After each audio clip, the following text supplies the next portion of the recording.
ಈ ತಮಿಳ್ನಾಡಿನಲ್ಲಿ ಒಬ್ಬ ಹೆಣ್ಮಗಳು, ಆಕೆ ಹೆಸರು ಅಂಬಿಕಾ ಅಂಥೇಳಿ. ಏನಾಯ್ತಂದ್ರೆ ಆ ಎಮ್ಮಗೆ 14ನೇ ವಯಸ್ಸಿಗೆ ಮದುವೆ ಆಯ್ತು. 18ನೇ ವಯಸ್ಸಿಗೆ 2 ಮಕ್ಕಳದು. ಆ ತಾಯಿಯ ಯಜಮಾನ ಪೊಲೀಸ್ ಇದ್ದ. ಈಕೆಗೆ ಒಂದು ದಿವಸ 26 ಜನವರಿ ಇರ್ತೈತಲ್ಲ, ಪರೇಡ್ ನೋಡೋಕೆ ಕರ್ಕೊಂಡು ಹೋದರು. ಯಾರಿಗೆ? ಅಂಬಿಕಾಗ. ಈಕೆ 5-6ನೇ ಕ್ಲಾಸ್ ಓದಿದ ಹೆಣ್ಮಗಳು. ಪ್ರಯತ್ನ ಹೆಂಗಿರ್ತದೆ ಜೀವನದಲ್ಲಿ. ಆಕೆಗೆ ಪೊಲೀಸ್ ಪರೇಡ್ ನೋಡೋಕೆ ಕರ್ಕೊಂಡು ಹೋದ. ಯಜಮಾನ ಪೊಲೀಸ್ ಇದ್ನಲ್ಲ, ಪೊಲೀಸ್ ಪರೇಡ್ ನೋಡೋಕೆ ಕರ್ಕೊಂಡು ಹೋದ ತಕ್ಷಣ ಪೊಲೀಸ್ ಪರೇಡ್ ನಡೆದಿತ್ತು. ಒಬ್ಬರು ಕಟ್ಟಿ ಮೇಲೆ ನಿಂತಿದ್ರು ಸಾಹೇಬರು. ಯಜಮಾನ್ ಹಿಂಗೆ ಸಲ್ಯೂಟ್ ಹೊಡ್ಕೊಂತ ಹೋದ. ಅವಾಗ ಈ ಅಂಬಿಕಾ ನೋಡಿದ್ಲು ಅದನ್ನು. ಮನೆಗೆ ಬಂದ ಮೇಲೆ ಗಂಡಕ್ಕೆ ಕೇಳಿದ್ಲು, ಅಲ್ಲ ಕಟ್ಟಿ ಮೇಲೆ ಯಾರೋ ನಿಂತಿದ್ರಲ್ಲ, ಅವರು ನಿನ್ನಂಗಡ್ ಅವರು ಕಾಕಿ ಡ್ರೆಸ್ ಹಾಕ್ಯಾರ, ನೀನು ಕಾಕಿ ಡ್ರೆಸ್ ಹಾಕಿ, ಅವ್ರಿಗೆ ಯಾಕೆ ಸಲ್ಯೂಟ್ ಹೊಡೆದು ನೀನು ಹಿಂಗೆ ನಮಸ್ಕಾರ ಮಾಡಿದೆಲ್ಲ? ಇಲ್ಲ, ಅವ್ರು ನಮ್ಮ ದೊಡ್ಡ ಸಾಹೇಬರು, SP ಅದಾರ ಅವರು. SP ಆಗ್ಬೇಕಂದ್ರೆ ಏನು ಮಾಡಬೇಕು? ಇಲ್ಲ, ಅದಕ್ಕೆ UPSC ಅಂತ ಪರೀಕ್ಷೆ ಇರ್ತೈತಿ, ಓದಬೇಕು. ಅಲ್ಲ, ನಾನು ಓದಿ ಪಾಸ್ ಆಗ್ಬೋದನಂತ ಕೇಳಿದ್ಲಕ್ಕೆ. ತನ್ನುವ 2 ಮಕ್ಕಳದಾವ, ನಾ ಓದಿ ಪಾಸ್ ಆಗ್ಬೋದನ್ನಂತ. ಇಲ್ಲ, ಆಗ್ಬೋದು, ಬಟ್ ನಿಂದು SSLCನೇ ಆಗಿಲ್ಲಲ್ಲ ಅಂದವ ಗಂಡ. ಆಕಿದು SSLC ಸಹಿತ ಆಗಿದ್ದಿಲ್ಲ. ಅವಾಗ ಆಕೆ ಅಂದ್ಲು, ಇಲ್ಲ ನಾನು ಕಟ್ಟಿ ತಗೊಂಡು UPSC ಬರೀತೀನಿ ಅಂದ. ಅಲ್ಲ ನೋಡಿ, ಆಕೆ 10ನೇ ಕ್ಲಾಸ್ ಪಾಸ್ ಆಗಿಲ್ಲ, 5-6ನೇ ಕ್ಲಾಸ್ ಓದ್ಯಾಳ, 2 ಮಕ್ಕಳದಾವ, UPSC ಬರೀಬೇಕು, ಎಕ್ಸಾಮ್ ಬರೀಬೇಕು ಅಂತ ಸಂಕಲ್ಪ ಮಾಡಲು. ನಮ್ಮ ಮನ್ಯಾಗ ತಾಯಂದಿರಿಗೆ 2 ಮಕ್ಕಳದು ಅಂದ್ರೆ ನೀವೊಂದು 2 ಕೊಡ ನೀರು ತೊಗೊಂಬ ಅನ್ರಿ. ಅವ್ರೇನಂತಾರೆ, 2 ಸೀಜರಿನಾಗಿ ಅವು ಗೊತ್ತಿಲ್ಲ, ನಮಗೆ ಆಗೋದಿಲ್ಲ ಅದು ಕೆಲಸ ಅಂತಿರ್ತಾರೆ. ಆಕೆ 2 ಮಕ್ಕಳ ತಾಯಿ UPSC ಬರೀಬೇಕು ಅಂತ ಮನ್ಯಾಗ ಕುಂತು SSLC ಬರೆದು ಪಾಸಾದ್ಲು, PUC ಬರೆದು ಪಾಸಾದ್ಲು, ಡಿಗ್ರಿ ಬರೆದು ಪಾಸಾದ್ಲು. ಆಮೇಲೆ ಡಿಗ್ರಿ ಆದಮೇಲೆ 2 ಮಕ್ಕಳನ್ನ ಮನ್ಯಾಗ ಬಿಟ್ಟು ಮಡ್ರಾಸಿಗೆ ಹೋಗಿ ಕೋಚಿಂಗ್ ತೊಗೊಂಡ್ಲು. 1ನೇ ಅಟೆಂಪ್ಟ್ ಫೇಲ್ ಆಯ್ತು, 2ನೇ ಅಟೆಂಪ್ಟ್ ಫೇಲ್ ಆಯ್ತು. ಫೇಲ್ ಆದ ತಕ್ಷಣ ಮನೆಯವ್ರು ಇಲ್ಲಿ ಮಕ್ಕಳು ನೋಡ್ಕೊಳ್ಳೋರು ಯಾರು ಇಲ್ಲ ಅಂತ ಕರೆಯಕ್ಕೆ ಹೋದರು. ಇನ್ನೊಂದು ಅವಕಾಶ ಕೊಡ್ರಿ ಅಂದ್ಲು. 3ನೇ ಅಟೆಂಪ್ಟ್ ಬರೆದ್ಲು, ಫೇಲ್ ಆದ್ಲು. ಮನೆಯವ್ರು ಒತ್ತಾಯ ಮಾಡಾಕತ್ರು, ಇನ್ನೊಂದು ಅಟೆಂಪ್ಟ್ ಕೊಡ್ರಿ ಅಂದ್ಲು. ಅವಾಗ 4ನೇ ಅಟೆಂಪ್ಟ್ ಬರೆದ್ರೆ UPSC ಪಾಸ್ ಆದ್ಲಿಗೆ ಬಾಂಬೆದೊಳಗೆ ಪೊಲೀಸ್ ಕಮಿಷನರ್ ಅದಳ ಅಂಬಿಕಾ. ಅಂದ್ರೆ ಮನುಷ್ಯನ ಪ್ರಯತ್ನಕ್ಕೆಲ್ಲವೂ ಸಾಧ್ಯ ಇದೆ, ಪ್ರಯತ್ನ ಮಾಡಬೇಕಲ್ಲ ಜೀವನದೊಳಗೆ. ಅದಕ್ಕೆ ಮನುಷ್ಯ ಕಲಿಯುವುದೇನೆಂದ್ರೆ, ಏನು ಸಣ್ಣ ಪುಟ್ಟ ವ್ಯತ್ಯಾಸಗಳಿರ್ತಾವ, ಸೋಲಿಲ್ಲದ ಜೀವನವನ್ನು ಕಟ್ಟಬೇಕಾಗ್ತೈತೆ. ಮನುಷ್ಯ ಪ್ರಯತ್ನ ಮಾಡಬೇಕು. ಕುರುವನ್ನೇ ವೇಹ ಕರ್ಮಾಣಿ ಜಿಜೀವಿಷೇತ್ ಶತಂ ಸಮಾಹ. ಮನುಷ್ಯ ಜೀವನದಲ್ಲಿ ಪ್ರಯತ್ನಗಳನ್ನು ಮಾಡ್ಕೊತ ಹೋಗಬೇಕು, ಚಲೋ ಕೆಲಸ ಮಾಡ್ತಿರಬೇಕು. ಎಷ್ಟು ದೇವರೊಂದು 100 ವರ್ಷ ಆಯುಷ್ಯ ಕೊಟ್ಟಾನಲ್ಲ, 100 ವರ್ಷದ ಆಯುಷ್ಯದಲ್ಲಿ ಚಲೋ ಕೆಲಸ ಮಾಡ್ಕೊತ ಹೋಗ್ತಿರ್ಬೇಕು. ಜೀವನದಲ್ಲಿ ಪ್ರಯತ್ನ ಬಿಡಬಾರ್ದು. ವಾಸ್ಕೋಡಿಗಾಮ ಭಾರತಕ್ಕೆ ಬರಬೇಕಾದ್ರೆ ಏನು ಅವನಿಗೆ ಒಂದು ಮೊಬೈಲ್ ಇತ್ತ, ಈಗಿನ ಗತೆ ಗೂಗಲ್ ಇತ್ತ, ಏನೂ ಇರಲಿಲ್ಲ. ಎಲ್ಲೋ ಸಮುದ್ರದಲ್ಲಿ ನಾವೆಗಳನ್ನು ತಗೊಂಡು ಹೊರಟಂಥ ವಾಸ್ಕೋಡಿಗಾಮನಿಗೆ ತನ್ನ ನಾವಿಕರೇ ದಂಗೆ ತೆಗೆದರು, ಅವನ ವಿರುದ್ಧ ತಿರುಗಿ ಬಿದ್ದರು.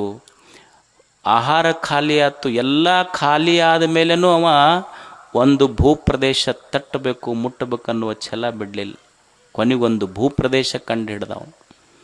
ಈಗ ಮಕ್ಕಳಿಗೆ ವಾಸ್ಕೋಡಗಾಮನ ಪಾಠ ಓದ್ತಾರಿಲ್ಲ ಶಾಲೆಯೊಳಗೆ. ಕೇಳಿದ್ರಂತ ಶಿಕ್ಷಕರು, ವಾಸ್ಕೋಡಗಾಮ ಎದಕ್ಕೆ ಬಂದು ಭಾರತಕ್ಕೆ ಅಂತ. ಹುಡುಗ ಹೇಳಿ, ನಮ್ಮ ತಲೆ ತಿನ್ನಕ್ಕೆ ಬಂದನು, ಮತ್ತೆ ಅದಕ್ಕೆ ಬರ್ತಾನೆ ರೀ, ಅವು ಇಸ್ವಿ ನೆನಪಿಡಕ್ಕೆ ಆಗೋದಿಲ್ಲ ನಮಗೆ. ಅಂದ್ರೆ ಒಬ್ಬ ವ್ಯಕ್ತಿಯ ಪ್ರಯತ್ನ ಎಷ್ಟು ದೊಡ್ಡದು, ಪ್ರಯತ್ನ ಬೇಕು ಜೀವನದೊಳಗೆ. ಇಷ್ಟೇ ಅಲ್ಲ, ಪ್ರಯತ್ನದ ಜೊತೆ ದೈವ ಬಲ ಇರಬೇಕಂತ ಮನುಷ್ಯ. ಒಂದು ಶರೀರ ಸ್ವಸ್ಥ ಇರಬೇಕು, ಜೀವನೋತ್ಸಾಹ ಇರಬೇಕು. 3ನೇದ್ದು ನಮ್ಮ ಇಂದ್ರಿಯಗಳೆಲ್ಲ ಒಳ್ಳೆಯ ಸಂಸ್ಕಾರಯುತವಾಗಿ ಕೆಲಸ ಮಾಡಬೇಕು. 4ನೇದ್ದು ಪ್ರಯತ್ನ ಇರಬೇಕು ಜೀವನದೊಳಗೆ. 5ನೇದ್ದು ಭಾಗ್ಯ ಇರಬೇಕು, ಅದೃಷ್ಟನೂ ಇರಬೇಕಂತ. ನಮ್ಮದೊಂದು ಕಾರ್ಯಸಿದ್ಧಿ ಆಗಬೇಕಾದ್ರೆ ಅದೃಷ್ಟನೂ ಬಹಳ ಮುಖ್ಯ ಜೀವನದೊಳಗೆ. ಅದೃಷ್ಟ ಇರಲಿಲ್ಲ ಅಂದ್ರೆ ಮನುಷ್ಯನ ಸಕಲ ಭೋಗಗಳಿಗೆ ಭಾಗ್ಯವಿಲ್ಲದೆ ಆಗದು ಅಂತಾರೆ ನಿಜಗುಣಿಸುವೆಗಳು. ಭಾಗ್ಯನೂ ಬೇಕಲ್ಲ. ಇವತ್ತು ನಾವು ಶ್ರೀಮಂತರಿರಬಹುದು, ರೂಪವಂತರಿರಬಹುದು, ಒಳ್ಳೆ ಆಸ್ತಿ ಇರ್ಬೋದು, ಜಮೀನ್ದಾರ್ ಇರ್ಬೋದು, ಎಲ್ಲ ಇರ್ಬೋದು ಮನುಷ್ಯಾಗ. ಈಗಿದು ಬಂದೈತಲ್ಲ, ನಾ ಶ್ರೀಮಂತ ಇರಬೇಕು, ಗಾಡಿ ಇರಬೇಕು, ಇಂಥವ್ರ ಮನ್ಯಾಗ ಹುಟ್ಟಬೇಕು, ಇಂಥವ್ರ ತಂದೆ ತಾಯಿ ಹೊಟ್ಟೆಯೊಳಗೆ ಹುಟ್ಟಬೇಕಂತೇಳಿ ಏನು ಮೊದಲ ಗೂಗಲ್ನೊಳಗೆ ಅಪ್ಲಿಕೇಶನ್ ಹಾಕಿ ಡೌನ್ಲೋಡ್ ಮಾಡ್ಕೊಂಡಿದ್ರೇನು? ಅಪ್ಲಿಕೇಶನ್ ಏನು ಫಾರಮ್ ತುಂಬಿ ಬಂದಿವೇನು?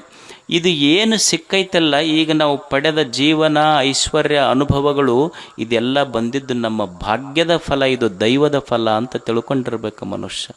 ಇದು ಭಾಗ್ಯದಿಂದ ಬಂದಿದ್ದು ಅಲ್ರಿ. ಕೆಲವೊಬ್ರು ಎಷ್ಟು ಮಂದಿ ಬುದ್ಧಿವಂತಿಕೆಯಿಂದ ಆಗಬಹುದಲ್ರಿ ಅನ್ಬೋದು ನೀವು.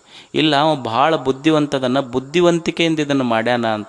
ಅಲ್ಲ, ಬುದ್ಧಿವಂತಿಕೆಯಿಂದನ ಎಲ್ಲ ಮಾಡಕ್ಕೆ ಬಂದಿದ್ರೆ ಬೀರ್ಬಲನು ಮಹಾರಾಜ ಆಗಬಹುದಾಗಿತ್ತು, ತೆನಾಲಿ ರಾಮಕೃಷ್ಣನು ಮಹಾರಾಜ ಆಗಬೇಕಾಗಿತ್ತು. ಬುದ್ಧಿವಂತಿಕೆಯಿಂದ ಆಗೋದಿಲ್ಲ, ಭಾಗ್ಯ ಅದೃಷ್ಟದಿಂದ ಆಗ್ತೈತೆ ಮನುಷ್ಯನಿಗೆ ಅಂತ. ಅಲ್ರಿ ನೀವು ಅವ ಭಾಳ ಕೆಟ್ಟದನ್ರಿ, ಏನು ಮಾಡ್ಲಾರ್ದ ಕೆಲಸ ಮಾಡ್ತಾನೆ, ಅಷ್ಟು ಶ್ರೀಮಂತ ಆಗ್ಯಾನಲ್ಲ ಅಂತ ನೀವು ಅನ್ಬೋದು. ಈಗ ಮಾಡಿರೋಕ್ಕಿಲ್ಲ, ಹಿಂದೆ ಮಾಡಿರ್ತಾನೆ, ಅದ್ರ ಫಲ ಈಗ ಸಿಕ್ಕಿರ್ತೈತಿ. ಅದು ಹೆಂಗೆ ರೀ ಅನ್ಬೋದು ನೀವು. ಈಗ ನೀವು ಸೈಕಲ್ ತುಳಿತೀರಿಲ್ಲ, ಸೈಕಲ್ ಪೆಡ್ಲ್ ತುಳಿತೀರಿಲ್ಲ, ತುಳಿದು ಒಂದು ಸ್ವಲ್ಪ ಓಡೋದ ಮೇಲೆ ಬಿಡ್ರಿ, ನೀವೇನು ಪೆಡ್ಲ್ ತುಳಿಯೋದು ಬೇಕಾಗಿಲ್ಲ, ತಾನೇ ಓಡ್ತಿರ್ತೈತೆ ಅದು. ಹಂಗೀಗ ಏನು ಶ್ರೀಮಂತಿಕೆ, ಸೌಂದರ್ಯ ಅದೆಲ್ಲ ಬಂದೈತೆಲ್ಲ, ಹಿಂದೆ ಪೆಡ್ಲ್ ತುಳಿದಿದ್ದದು ಈಗ ಬಂದು ಓಡಾಕತ್ತೈತೆ ಅದು. ಮತ್ತು ಈಗ ಪೆಡ್ಲ್ ಇನ್ನೊಂದಿಷ್ಟು ತುಳಿದ್ರೆ ಮುಂದೆ ಓಡತೈತಿ, ಈಗ ಮಾಡಲಿಲ್ಲ ಅಂದ್ರೆ ಹೊತ್ಕೊಂಡು ಬೀಳ್ತೈತಿ ಅಷ್ಟೇ. ಪೆಡ್ಲ್ ತುಳಿಬೇಕಾಗತ್ತೆ ನಾವಿಲ್ಲೆಲ್ಲರೂ. ಅಂದ್ರೆ ಪುಣ್ಯ ಕರ್ಮಗಳನ್ನು ಮಾಡಲೇಬೇಕಾಗತ್ತೆ ಮನುಷ್ಯ. ಭಾಗ್ಯ ಎದರಿಂದ ಬರ್ತೈತಿ? ಪುಣ್ಯ ಬೇಕು ಮನುಷ್ಯನಿಗೆ. ಭಾಗ್ಯ ಇರದೇ ಇದ್ದರೆ ಜೀವನದೊಳಗೆ ಏನೂ ಆಗೋದಿಲ್ಲ. ಕಾರ್ಯ ಸಿದ್ಧಿ ಆಗಬೇಕಾದ್ರೆ ಭಾಗ್ಯವೂ ಬೇಕಾಗ್ತೈತಿ. ಈಗ ಸೀತಾದೇವಿ ಇದ್ಲು, ಸೀತಾದೇವಿಗೆ ರಾಮ ಅಡವಿಯೊಳಗೆ ಬಿಟ್ಟು ಬಂದ.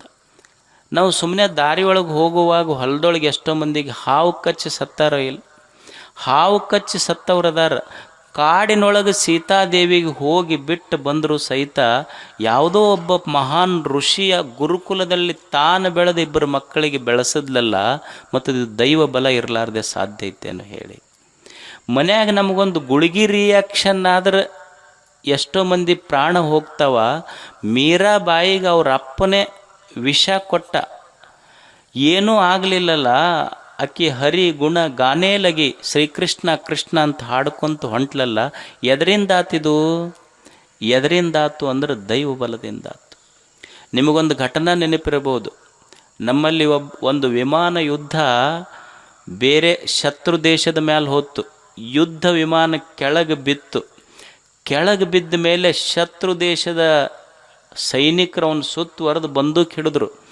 ಕೊನೆಗೆ ಆ ದೇಶದ ಬಾರ್ಡರ್ ಬಿಟ್ಟು ಹೊರಗೆ ಬರುವಾಗ ಯುದ್ಧದ ವಿಮಾನದಿಂದ ಮ್ಯಾಲಿಂದ ಕೆಳಗೆ ಬಿದ್ದರೂ ಸಹಿತ ಏನೂ ಆಗಲಾರ್ದಂಗೆ ಹೊರಗೆ ಬಂದನಲ್ಲ, ಅಭಿನಂದನ್ ಕಮಾಂಡರ್. ಎದರಿಂದ ಬಂದ ಅಂದ್ರೆ ದೈವ ಬಲದಿಂದ ಬಂದ ಮನುಷ್ಯ. ದೈವದ ಬಲನೂ ಬೇಕಾಗ್ತೈತಲ್ಲ. ನಾವು ಸುಮ್ಮನೆ ಗಾಡಿ ಬಚ್ಚಲ್ದಾಗ ಬಿದ್ದು ಎಷ್ಟೋ ಪ್ರಾಣ ಕಳ್ಕೊಂಡವ. ಯುದ್ಧ ವಿಮಾನದಾಗಿಂದ ಬಿದ್ದನು ದೈವ ಹೋಗಲಿಲ್ಲ ಅಂದ್ರೆ ಮತ್ತೆ ದೈವ ಬೇಕಲ್ಲ ಮನುಷ್ಯಾಗ. ಅದಕ್ಕೆ ಮನುಷ್ಯನಿಗೆ ದೈವ ಬಲ ಬೇಕು. ಮತ್ತು ನಾ ಏನು ಪುಣ್ಯ ಮಾಡಿರ್ತೀನಿ ಇಟ್ ರಿಟರ್ನ್ಸ್. ನಾವೇನು ಪುಣ್ಯ ಮಾಡಿರ್ತೀವಲ್ಲ ಅದು ನಮಗೆ ಹೊಳ್ಳಿ ಬರ್ತೈತದು. ಒಬ್ರು ಯಾರೋ ಆಫೀಸರ್ ಇದ್ರಂತ. ಅವ ಆಫೀಸರ್ ನಾ ಏನು ಕರ್ಮ ಮಾಡ್ತೀನಿ ನನಗೆ ಹೊಳ್ಳದು ಹೆಂಗೆ ಬರ್ತೈತಿ? ಸುಮ್ಮನೆ ಒಂದು ಸಣ್ಣ ಉದಾಹರಣೆ ನೋಡಿ. ಒಬ್ಬರು ಆಫೀಸರ್ ಇದ್ದರು. ಆ ಆಫೀಸರ್ ಏನು ಮಾಡ್ದಂದ್ರೆ, ಜವಾನ್ರು ಇರ್ತಾರಲ್ಲ ಪ್ಯೂನ್ರು, ಏನೋ ಕೆಲಸಕ್ಕೆ ಕೆತ್ತ ಬೈದ್ನಂತ. ಮತ್ತು ಅವ ಪ್ಯೂನಿಗೆ ಪಾಪ ಆಫೀಸರಿಗೆ ಹೆಂಗೆ ಬೈಯಕ್ಕೆ ಬರ್ತೈತಿ? ಮನೆಗೆ ಬಂದು ಹೆಣ್ಮಕ್ಳಿಗೆ ಜಗ್ಗಿ ಬೈದವ. ಅಂದ್ರೆ ತನ್ನ ಸಿಟ್ಟು ಹೆಣ್ಮಕ್ಳ ಮೇಲೆ. ಅವು ಹೆಣ್ಮಕ್ಳು ಯಜಮಾನಿಗೆ ಹೆಂಗೆ ಹೊಳ್ಳಿ ಅನ್ನಕ್ಕೆ ಬರ್ತೈತಿ? ಆಕೆ ಮಗನಿಗೆ ಬೈದ್ಲು ಜಗ್ಗಿ. ಮಗ ಅವಾಗ ಹೆಂಗೆ ಬೈಯಕ್ಕೆ ಬರ್ತೈತಿ? ಮನೆ ಮುಂದೆ ನಾಯಿ ಇತ್ತು ಅವ್ರದ್ದು, ಆ ನಾಯಿಗೆ ಬಡ್ದವ. ಆ ನಾಯಿಗೆ ಪಾಪ ಇವ ದಿವಸ ಊಟ ಹಾಕ್ತಿದ್ನಲ್ಲ, ಅದು ನಾಯಿ ಅವನಿಗೇನಂತ ಸುಮ್ಮನೆ ಇತ್ತು. ಯಾರೋ ಒಬ್ಬರು ಮನೆ ಮುಂದೆ ಹಾದು ಹೊಂಟಿದ್ರು, ಅವ್ರು ಹೋಗಿ ಆರ್ಡರ್ ಅಂತ ಹಿಡ್ದ ಬಿಡ್ತು. ಯಾರಿಗೆ ಹಿಡಿತಂದ್ರೆ ಆಫೀಸರ್ ಬೈದಿದ್ನಲ್ಲ ಅವನಿಗೆ ಹಿಡ್ದಿತ್ತಂತಿದ್ದು. ಅಂದ್ರೆ ನಮ್ಮ ಕರ್ಮ ಮಾಡಿದ ಪುಣ್ಯ ಫಲಗಳು ಹೊಳ್ಳಿ ನಮಗೆ ಬರ್ತಾವಂತಿಲ್ಲ. ಅದಕ್ಕೆ ಮನುಷ್ಯ ಪುಣ್ಯದ ಕೆಲಸ ಮಾಡಿದ್ರೆ ಭಾಗ್ಯ ಬರ್ತೈತಿ. ಭಾಗ್ಯದ ಸಂಗ್ರಹ ಯಾವುದು ಅಂದ್ರೆ ಪುಣ್ಯ ಅಷ್ಟೆ. ಪುಣ್ಯದ ಕೆಲಸ ಮಾಡ್ತಿರ್ಬೇಕು ಮನುಷ್ಯ. ಈಗ ನೀವು ನೋಡ್ರಿ, ಕುರಿ ದೊಡ್ಡಿ ಇರ್ತಾವೆ ನೋಡಿರಿ, ಇಲ್ಲಿ ಕುರಿ ದೊಡ್ಡಿ. ಪುಣ್ಯದ ಕೆಲಸ ಹೆಂಗೆ ಫಲ ಕೊಡ್ತೈತಿ ಅಂದ್ರೆ, ಕುರಿ ದೊಡ್ಡಿ ಇರ್ತಾವೆ. ಅಮಾವಾಸ್ಯೆ ದಿವಸ ಕತ್ತಲಿರ್ತೈತಿ. ಕತ್ಲಿ ಒಳಗೆ ಕುರಿ ದೊಡ್ಡಾಗ ಒಂದು 100 ಕುರಿ ಇರ್ತಾವೆ. 100 ಕುರಿ ಅದಾವ. ಏನವೇನು ಕೆಂಪಗ ಬೆಳ್ಳಗ ಕರ್ರಗ ಅರಿಶಿಣದವನು ಒಸು ಕರ್ರಗದಾವ. 100 ಕುರಿ ಅದಾವ ದೊಡ್ಡಾಗ, ಒಸು ಕರ್ರಗದಾವ. ಅದು ಅಮಾವಾಸ್ಯೆ ಐತಿ. 100 ಕುರಿಯೊಳಗೆ ತಾಯಿ ಕುರಿ ಕತ್ತಲದೊಳಗೆ ಹೆಂಗೆ ತನ್ನ ಮರಿಗೆ ಹೋಗಿ ಹಾಲು ಉಣಿಸ್ತೈತಲ್ಲ, ಹಂಗೆ ನಾವು ಮಾಡಿದ ಪುಣ್ಯವೆಂಬ ತಾಯಿ ಅದರ ಫಲ ತಾನೇ ಬಂದು ನಮಗೆ ಉಣಿಸಿ ಹೋಗ್ತೈತಿ. ಅದಕ್ಕೆ ಪುಣ್ಯ ಮಾಡಬೇಕಾಗ್ತೈತಿ ಮನುಷ್ಯ, ಪುಣ್ಯ ಮಾಡಬೇಕು ಮನುಷ್ಯ. ಅದಕ್ಕೆ ಇವತ್ತು ನೋಡ್ರಿ, ಬಾಳಿ ಗ್ರಾಮದಲ್ಲಿ ಇಷ್ಟೆಲ್ಲ ಪಾಪ ಸಣ್ಣ ಹಳ್ಳಿ ಆದರೂ ಭಾಳ ಒಳ್ಳೆ ಕೆಲಸ ಮಾಡಿದ್ದಾರೆ. ಇಷ್ಟೆಲ್ಲ ಜನರನ್ನು ಕೂಡಿಸಿ ಪುಣ್ಯದ ಕೆಲಸ ಮಾಡಿದ್ದಾರೆ. ಮನುಷ್ಯ ಪುಣ್ಯ ಮಾಡಬೇಕು. ಈಗ ನೋಡಿ, ನಾವು ದೇವರಿಗೆ ಅಭಿಷೇಕ ಮಾಡ್ತೀವಿ, ನೀರಿನ ಅಭಿಷೇಕ ಮಾಡ್ತೀವಿ. ಹೊಳೆ ನೀರು ತಂದು ದೇವ್ರ ತಲೆ ಮೇಲೆ ಹಾಕಿ ಫಲ ಬೇಡ್ತೀವಿ ನಾವು. ಅಲ್ಲ, ಫಲ ಬರಬೇಕಾಗಿದ್ದರೆ ಹೊಳೆ ಕೊಟ್ಟು ನೀರಿಗೆ ಬರ್ಬೇಕು, ನಮಗೆ ಯಾಕೆ ಬರ್ಬೇಕು ಹೇಳಿ? ಹೂವು ಏರಿಸಿ ದೇವರಿಗೆ ನಾವೇನಂತೀವಿ? ಪುಣ್ಯದ ಫಲ ನಮಗೆ ಬರ್ಬೇಕಂತೀವಿ. ಅಲ್ಲ, ಫಲನ ಬರ್ಬೇಕಾಗಿತ್ತಂದ್ರೆ ಹೂವು ಹಣ್ಣು ಕೊಟ್ಟು ಗಿಡಕ್ಕೆ ಬರ್ಬೇಕು, ನಮಗೆ ಯಾಕೆ ಬರ್ಬೇಕು ಹೇಳ್ರಿ? ನೈವೇದ್ಯ ಹಿಡಿದು ನಮಗೆ ಫಲ ಬರ್ಬೇಕಂತೀವಿ ನಾವು. ನೈವೇದ್ಯ ಹಿಡಿದು ಫಲ ಬರಬೇಕಾಗಿತ್ತು ಅಂದ್ರೆ ಮತ್ತು ಬೆಳೆದ ಭೂಮಿ ತಾಯಿಗೆ ಬರಬೇಕಾಗಿತ್ತು ಪುಣ್ಯ, ನಮಗೆ ಯಾಕೆ ಬರ್ಬೇಕು? ನಾವು ಯಾರ್ದೋ ಕೊಟ್ಟು ನಮಗೆ ಪುಣ್ಯ ಬೇಡವ್ರು ನಾವು ಅಷ್ಟೆ. ಪುಣ್ಯ ಬರಬೇಕಾದ್ರೆ ನಾನು ದುಡಿಬೇಕಲ್ಲ, ದುಡಿದು ಪುಣ್ಯವನ್ನು ಸಂಪಾದಿಸಬೇಕಾಗ್ತೈತಿ. ಒಬ್ಬ ಊರಿಗೆ ಬೇಸರ ನಾವಿದ್ನಂತ. ಅವ ಹೋಗಿ ಬಸ್ ಸ್ಟ್ಯಾಂಡಿಗೆ ಕುಂತ. ಅವ ಏನು ಮಾಡ್ತಿದ್ನಂದ್ರೆ, ಮಂದಿ ಸೇರಿ ಚುಟ್ಟ ಸೇದೋದು, ಅವ್ರ ಕಡೆ ಚುಟ್ಟ ಕೇಳೋದು, ಹಿಂಗೆ ಒಟ್ಟು ಖಾಲಿ ಮನುಷ್ಯ ಹೋಗಿ ಬಸ್ ಸ್ಟ್ಯಾಂಡಿಗೆ ಕುಂತ. ಬರೀ ದುಡಿತಿದ್ದಿಲ್ಲ, ಮನ್ಯಾಗ ಮಾತ್ರ ರೊಕ್ಕ ಕೇಳೋದು ಬಿಡ್ತಿದ್ದಿಲ್ಲ. ಅವರಿಗೆ ಸಾಕಾಗಿ ಹೋಗ್ತು, ಎಲ್ಲರ ಹೋಗಿ ಹರ್ಕೊಂಡು ಹೋಗಂದ್ರೆ ಅವ್ರು ಅನ್ನೋದಿಲ್ಲ. ನೀವು ಸಾಕಾದಾಗ ಏನು ಮಾಡ್ತಾರೆ? ಹರ್ಕೊಂಡು ಹೋಗಿ ಆ ಕಡೆ ಅಂದ್ರೆ. ಇದು ಹೋತು, ರೊಕ್ಕ ಮನ್ಯಾಗ ಕೊಡಲಿಲ್ಲ, ಬಂದು ಬಸ್ ಸ್ಟ್ಯಾಂಡಿಗೆ ಕಟ್ಟಿಗೆ ಕುಂತು. ಅಲ್ಲಿ ಹನುಮಂದೇವ್ರ ಗುಡಿ ಇತ್ತು. ಅಲ್ಲಿ ಎಲ್ಲ ಮಂದಿ ಹೋಗ್ತಿದ್ರು ಶನಿವಾರ. ಅವ್ನು ಅನ್ನಿಸ್ತು, ಇಷ್ಟು ಮಂದಿ ನಡ್ಕೊತಾರಲ್ಲ, ನಾವು ಒಂದು ನೋಡೋಣಲ್ಲ, ಒಂದು ಚಾನ್ಸ್ ತೊಗೊಂಡು ಏನಿರ್ಬೋದು ದೇವ್ರದ್ದು. ಇವ ಹೋದ. ನೋಡಪ್ಪ, ಇಷ್ಟು ಮಂದಿ ನಡ್ಕೊತಾರೆ, ನಾವಂತೂ ಬಂದಿಲ್ಲ ನಿಮ್ಮ ಗುಡಿಗೆ. ಇಲ್ಲೇ ಇದ್ದರು, ಬಸ್ ಸ್ಟ್ಯಾಂಡ್ನಾಗ ಕೂಡ್ತಿದ್ರು, ಗುಡಿಗೆ ಬಂದಿಲ್ಲ ನಾವು. ಮತ್ತು ನಮಗೆ ಇವತ್ತಂತೂ ರೊಕ್ಕ ಸಿಕ್ಕಿಲ್ಲ ನಮ್ಮ ಮನ್ಯಾಗ. ನೀ ಅಕಸ್ಮಾತ್ ಅಷ್ಟು ಸತ್ತುಳ್ಳವಾಗಿದ್ರೆ ನಮಗೊಂದು 100 ರೂಪಾಯಿ ಸಿಗಬೇಕು ಇವತ್ತಂದು. ಮತ್ತು ನಮ್ಮದೇನು ಉದ್ರಿ ಭಕ್ತಿ ಅಂತ ತಿಳ್ಕೊಬೇಡ. ನೀನು 100 ರೂಪಾಯಿ ಕೊಟ್ಟೆ ಅಂದ್ರೆ 50 ರೂಪಾಯಿ ನಿನಗೆ ಕಾಣಿಕೆ ಹಾಕಿ ಹೋಗ್ತೀವಿ ಹುಂಡಿಗೆ. ಅವ ಇಷ್ಟು ಬೇಡ್ಕೊಂಡು ಹಿಂಗೆ ಬರೋದ್ರಾಗ ನನ್ನ ನೋಟ್ ಬಿದ್ದಿತ್ತಲ್ಲಿ ಮುಂದೆ. ಅವನಿಗೆ ಅನ್ನಿಸ್ತು, ಅದಕ್ಕೆ ನಡ್ಕೊತಾರೆ ಮಂದಿ ನನಗೆಷ್ಟು. ಹಿಂಗೆ ನೋಡ್ತಾನ, ಅದು 50 ರೂಪಾಯಿ ನೋಟಿತ್ತು. ಓಹೋ, ನಿನ್ನ ಶಾಣೆ ಅದಿ ಭಾಳ. ನಾನು 100 ರೂಪಾಯಿ ಕೇಳಿದ್ನೆಲ್ಲ, ನಿಂದು 50 ರೂಪಾಯಿ ಮುರ್ಕೊಂಡು ನನಗೆ ಕೊಟ್ಟೀನಿ ನಾನು. ಇವ್ರು ಮಂದಿಗೆ ಟೊಪ್ಪಿಗೆ ಹಾಕೋರಲ್ಲ, ದೇವರಿಗೆ ಟೊಪ್ಪಿಗೆ ಹಾಕೋ ಮಂದಿ ಇವರೆಲ್ಲ. ಇಂಥ ಮಂದಿ ಅದಾರಂತ ತಿಳ್ಕೊಂಡು ನಾವು ಹಣಮಪ್ಪ, ನೀವು ಗುಡಿಗೆ ಹೋಗ್ರಿ, ನಿಮ್ಮ ಕಡೆ ನೋಡ್ಯಾನ, ನಾವು ಮಾರಿ ತಿರುಗಿಸ್ಕೊಂಡು ನಿಂತಾನೆ ಈ ಕಡೆ. ಯಾರಿಗಾರ ಒಬ್ಬರಿಗೆ ಹೋದವ್ರು ನಿಮ್ಮ ಕಡೆ ನೋಡ್ಯಾನೇನು ಅಂದ್ರೆ, ನಾವು ಬೇಡುವ ಫಲಗಳು ಹಿಂಗೆ. ಆದರೆ ಪುಣ್ಯದ ಫಲ ಹಂಗೆ ಸಿಗೋದಿಲ್ಲ. ಅದು ನಾನು ದುಡಿಬೇಕಾಗ್ತದೆ. ಯಾಕೆ ಮಾಡಬೇಕು ಅಂದ್ರೆ, ಸಂತೋಷಕ್ಕಾಗಿ ಮನುಷ್ಯ ಪುಣ್ಯದ ಕೆಲಸಗಳನ್ನು ಮಾಡಬೇಕು. ಒಬ್ಬರು ದುರ್ಗಾಚರಣ ದಾಸ್ ಅಂತಿದ್ದರು ಪಶ್ಚಿಮ ಬಂಗಾಳದಲ್ಲಿ. ದುರ್ಗಾಚರಣ ದಾಸ್ ಒಬ್ಬರು ಸಮಾಜ ಸೇವಕರು. ಅವರು ಮಂದಿಗೆಲ್ಲ ಬಹಳ ಸಹಾಯ ಮಾಡ್ತಿದ್ರು. ಆರಾಮಿಲ್ಲ ಅಂದ್ರೆ ತೋರಿಸೋದು, ಊರಾಗ ಒಳ್ಳೊಳ್ಳೆ ಕಾರ್ಯಕ್ರಮಗಳನ್ನು ಆಯೋಜನೆ ಮಾಡೋದು, ಗಿಡ ಹಚ್ಚೋದು, ಮತ್ತು ಬಡವರಿಗೆ ಬಗ್ಗರಿಗೆ ಮಕ್ಕಳಿಗೆ ಊಟ ವ್ಯವಸ್ಥೆ ಮಾಡಿಸೋದು ಮಾಡ್ತಿದ್ರು. ಅವರೊಬ್ಬ ಸ್ನೇಹಿತ ಕೇಳಿದಂತೆ, ಇಷ್ಟೆಲ್ಲ ಸಮಾಜದ ಕೆಲಸ ಮಾಡ್ತೀಯಲ್ಲ, ನಿನಗೆ ಯಾರ ಪ್ರಶಸ್ತಿ ಕೊಡ್ತಾರ ನಿನಗಂತ. ಅವಾಗ ಅವ ಅಂದ, ಪ್ರಶಸ್ತಿಗಾಗೆ ಮಾಡ್ಬೇಕಂತ ಎಲ್ಲೈತಿ ಅಂತ. ಪ್ರಶಸ್ತಿಗಾಕೆ ಮಾಡ್ಬೇಕಂತ ಎಲ್ಲೈತಿ ನೋಡು, ನಾ ಏನಿಷ್ಟು ಸಮಾಜದೊಳಗೆ ಊರಾಗ ಒಳ್ಳೆ ಕೆಲಸ ಮಾಡಕತ್ತೀನಲ್ಲ, ನಾ ಪ್ರಶಸ್ತಿಗಾಗಿ ಮಾಡಕತ್ತಿಲ್ಲ. ಇದನ್ನು ಮಾಡಿದ್ರೆ ನನ್ನ ಹೃದಯದೊಳಗೆ ಸಂತೋಷ ತುಂಬತೈತಿ, ಸಂತೋಷಕ್ಕಾಗಿ ಮಾಡ್ತೀನಿ ನಾನು ಇದನ್ನು. ಮತ್ತು ಯಾರೋ ಕೊಡುವ ಪ್ರಶಸ್ತಿ ಐತಲ್ಲ, ಅದು ಹರಿದು ಹೋಗ್ತೈತದು. ಹರಿದು ಹೋಗುವ ಪ್ರಶಸ್ತಿಗಳು ನನಗೆ ಬೇಕಾಗಿಲ್ಲ. ಏನೋ ಒಳ್ಳೆಯ ಕೆಲಸ ಮಾಡಿದಾಗ ನನ್ನ ಎದೆಯಾಗ ಸಂತೋಷ ಆಗುತ್ತಲ್ಲ, ಇದು ದೇವರೇ ನನ್ನ ಹೃದಯದೊಳಗೆ ಬರೆದ ಪ್ರಶಸ್ತಿ ಪತ್ರ, ಸಂತೋಷ ನನ್ನ ಪ್ರಶಸ್ತಿ ಪತ್ರ. ಅದಕ್ಕೆ ಮನುಷ್ಯ ಸಂತೋಷಕ್ಕಾಗಿ ಒಳ್ಳೆಯ ಕೆಲಸಗಳನ್ನು ಮಾಡ್ತಿರಬೇಕು. ಇಲ್ಲೆಲ್ಲ ಬಾಳೆಯ ಹಿರಿಯರು, ಯುವಕರು, ತಾಯಂದಿರು ಮತ್ತು ಸುತ್ತಮುತ್ತ ಹಳ್ಳಿಗಳ ಜನ ಇಲ್ಲೊಂದು ಭಾಳ ದೊಡ್ಡ ಕಾರ್ಯಕ್ರಮವನ್ನು ಪುಟ್ಟಹಳ್ಳಿಯಲ್ಲಿ ಬಹಳ ಅಚ್ಚುಕಟ್ಟಾಗಿ ಆಯೋಜನೆ ಮಾಡಿದ್ರೆ 5 ದಿನಗಳವರೆಗೆ.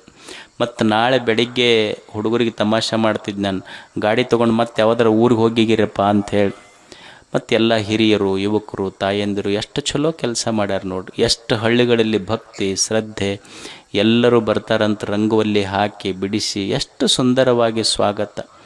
ರಾಮಾಯಣ ಮಹಾಭಾರತ ಬರೆದ ಕೈಗಳು ಎಷ್ಟು ಶ್ರೇಷ್ಠವೋ, ನಮ್ಮೂರಿಗೆ ಸನ್ಯಾಸಿಗಳು, ಸಂತರು, ಅತಿಥಿಗಳು ಬರಬೇಕಂತ ಭಕ್ತಿಯಿಂದ ರಂಗೋಲಿ ಬಿಡಿಸಿದ ಕೈಗಳು ಸಹಿತ ಅಷ್ಟೇ ಪವಿತ್ರವಾದ ಕೈಗಳವೆಲ್ಲ. ತೆರೆದ ಹೃದಯದಿಂದ ಮನಸ್ಸಿನಿಂದ ಎಲ್ಲರನ್ನ ಸ್ವಾಗತ ಕೋರಿ ಇದೊಂದು ಕಾರ್ಯಕ್ರಮ ಮಾಡಿದ್ರೆಲ್ಲ. ಇದನ್ನು ಈ ಕಾಣುವ ಸಂಭ್ರಮದ ಹಿಂದೆ ಕಾಣದ ಸಾವಿರಾರು ಕೈಗಳು ಕೆಲಸ ಮಾಡ್ಯಾವ. ಆ ಕೈಗಳಿಗೆ, ಹಿರಿಯರಿಗೆ, ಯುವಕರಿಗೆ, ತಾಯಂದಿರಿಗೆ ತಮಗೆಲ್ಲರಿಗೂ ಧನ್ಯವಾದಗಳು. ಶರಣು ಶರಣಾರ್ಥಿ.